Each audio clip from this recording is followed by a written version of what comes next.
ഇതൊക്കെ അന്റെ ഫോണാ അടിക്കണ്. പെണ്ണുങ്ങളെ ചങ്ങായി പണി മാറ്റി വരാൻ ഒഴിവില്ല. ഫോണിങ്ങനെ വിളി തുടങ്ങും. പച്ചക്കറി അതും ഇതൊക്കെ വാങ്ങാനേ എല്ലാവരോടും ഇതൊക്കെ തന്നെ കോലം. ലോട്ടറി വന്നിട്ട് അടിക്കട്ടെ. ഈ സാധനമൊക്കെ അവിടെ കൊണ്ടുപോയിട്ട് പെരലൊരു നറക്കലുണ്ട്. ഇജ്ജ് ലോട്ടറി എടുത്തോ? ആ ഞാൻ ലോട്ടറി എടുത്തു. എവിടെ? ഇതാ രണ്ടെണ്ണം അണക്കും രണ്ടെണ്ണം അയ്ക്കും. അറിയോ ഒരു ബമ്പർ എടുത്തിട്ടുണ്ട്.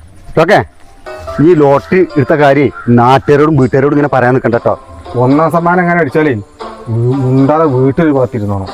അല്ല പിന്നെ പത്രക്കാരും ചാനലുകാരും കൂടി കോടീശ്വരന്മാരെ കണ്ടു വെച്ചിട്ട് ഇങ്ങനെ വരുമ്പോഴേ അതിൻ്റെ ഇടയിൽ കൂടെ ഉണ്ട് നമുക്ക് വിരവ് ഇങ്ങനെ വരാൻ.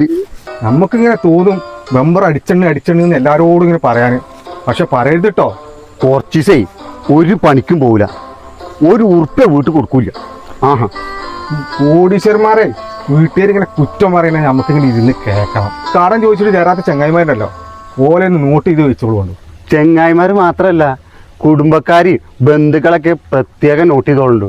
ആ ഒക്കെ കഴിഞ്ഞിട്ടേ ഈ ടിക്കറ്റ് മാറിയിട്ടുണ്ട്. ഒരു വരവുണ്ട് എല്ലാരോടും പ്രതികാരം ചെയ്യാൻ. കഴിഞ്ഞ വർഷം ഇതന്നെട്ടോ പറഞ്ഞേ. ടിക്കറ്റ് നമുക്ക് തന്നെ അടിക്കുന്നു, എന്തായാലും അടിക്കും, ഉറപ്പാ. ആ